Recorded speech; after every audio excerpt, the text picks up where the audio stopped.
Hello बच्चों, कैसे आप सभी। मैं आशा करता हूँ आप सभी ठीक होंगे। आज की क्लास में प्रश्नावली 6.1 लेके आया हूँ। इससे पहले का वीडियो अगर आपने नहीं देखा है तो हमने जो है प्ले लिस्ट बना रखा है क्लास 8 का, वहां पे जाके आप देख लीजिएगा। चलिए अब हम क्वेश्चन 3 को जो है पढ़ते हैं, उसके बाद क्वेश्चन 3 को जो हम सॉल्व करते चलिए। क्वेश्चन 3 में लिखा हुआ है, वह छोटी संख्या ज्ञात करे जिसे निम्न लिखित संख्याओं से भाग देने पर भागफल एक पूर्ण घन प्राप्त हो जाए।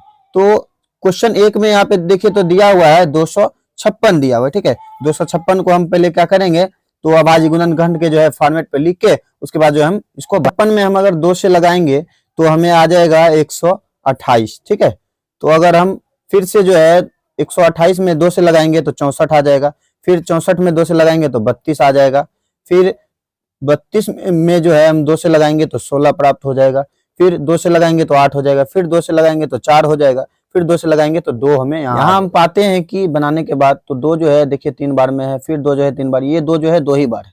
इसको जो हम क्या करेंगे, जो बच रहा है उसको हम पहले गुना कर देंगे। तो 2 गुने 2 हम लिख के कितना होगा तो 4, 4 में अगर हम 4 से भाग करेंगे तो हमें क्या होगा तो पूर्ण घर प्राप्त होगा। तो वहां पे वही पूछ रहा था छोटी से छोटी संख्या ज्ञात करने। तो हमें देखिए तो इन दोनों गुना करने के बाद जो है और भाग कर देने के बाद जो हमें 4 प्राप्त हो रहा है, ठीक। तो अब हम इसको लिखेंगे इस प्रकार, तो लिखेंगे 4 से भाग देने पर हमें भागफल पूर्ण घन प्राप्त होगा, ठीक है। तो हम यहाँ पे लिख देंगे, ठीक है। इसको लिखने के बाद जो हम लिख देंगे नीचे आंसर जो है आंसर करके 4, ठीक।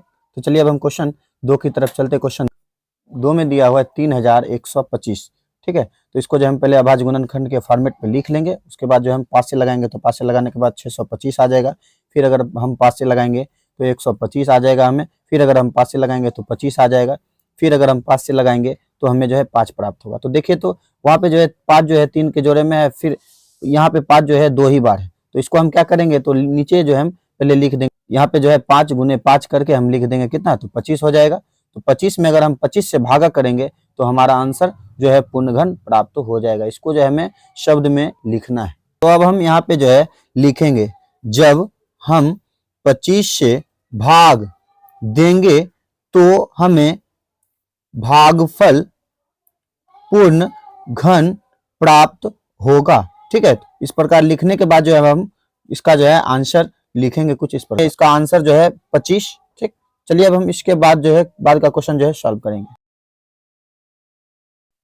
तो अब हम क्वेश्चन 3 को देखेंगे। तो क्वेश्चन 3 में दिया हुआ है 1408। इसको जो है हम अभाज्य गुणनखंड के फॉर्मेट पे लाएंगे। तो फॉर्मेट पे लाने के बाद जब हम 2 से लगाएंगे तो 2 से लगाने के बाद जो हमें आ जाएगा 704, ठीक है। तो फिर उसके बाद जो है फिर से अब हम 2 से लगाएंगे तो 2 से लगाने के बाद हमें आ जाएगा 352, फिर अगर हम 2 से लगाएंगे तो 2 से लगाने के बाद हमें फिर क्या प्राप्त होगा तो 176 प्राप्त हो जाएगा, ठीक है। तो फिर अगर हम फिर से चलिए 2 से लगाएंगे तो 2 से लगाने के बाद फिर क्या प्राप्त होगा तो हमें जो है 88 प्राप्त हो जाएगा। फिर अगर हम 2 से लगाएंगे तो 2 से लगाने के बाद हमें 44 प्राप्त हो जाएगा।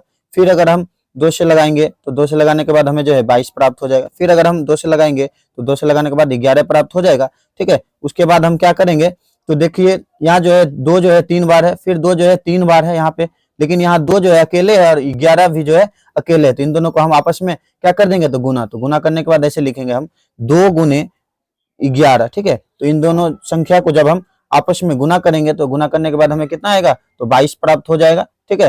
तो 22 में जब हम 22 से भागा करेंगे तो हमें क्या प्राप्त होगा तो यह जो है पूर्ण घन प्राप्त हो जाएगा, ठीक है। तो अब हम जो है यहाँ पे लिखेंगे 22 से भाग करने पर हमें भागफल जो है पूर्ण घन प्राप्त होगा, ठीक। इतना लिखने के बाद जो है हम अब आगे का क्वेश्चन देखेंगे। तो क्वेश्चन 4 में जो यहाँ पे दे रखा है 192, तो 192 को जो हम पहले अभाज्य गुणनखंड के फॉर्मेट में लिखेंगे। तो इसको जो हम 2 से लगाएंगे तो हमें 96 प्राप्त हो जाएगा, ठीक है। तो 2 से फिर से लगाएंगे तो 48 प्राप्त हो जाएगा, फिर अगर हम 2 से लगाएंगे तो 24 प्राप्त हो जाएगा, फिर अगर 2 से लगाएंगे तो 12 प्राप्त हो जाएगा, फिर जब हम 2 से लगाएंगे तो हमें जो है 6 प्राप्त हो जाएगा, फिर 2 से लगाएंगे तो हमें 3 प्राप्त हो जाएगा, ठीक है।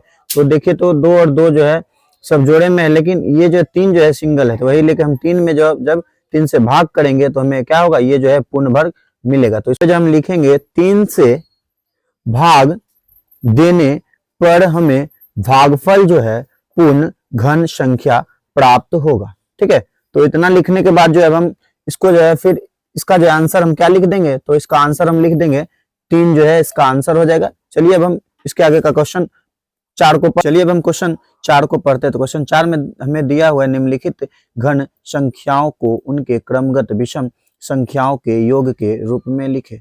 तो इसको बनाने से पहले जो हम आपको क्या करते हैं, हमने जो है क्रमगत संख्या विषम संख्या के बारे में लिख रखा है, उसको हम आपको पहले दिखा देते हैं। ठीक है, दिखाने के बाद जो हम इस क्वेश्चन को जो है सॉल्व करेंगे। तो इनमें क्या करना है कि इन दोनों इस संख्या को जो है जोड़ जोड़ के, विषम संख्या है ना, इनको जोड़ जोड़ के जो है यहाँ जैसे दिया हुआ एक में 2 पे पावर 3, तो उसको जो है लाना है। जैसे 2 पे पावर 3 एक नंबर में जो है, इसको हम जब से सॉल्व करेंगे तो हम क्या लिखेंगे, तो हम देखिए तो 2 को जो है कह रहे हैं 3 बार लिखने, तो क्या हम लिख सकते हैं 2 गुने 2 गुने 2 गुने 2, तो टोटल करेंगे तो कितना, तो 8 आ जाएगा। ठीक है, टोटल करने के बाद 8 आएगा।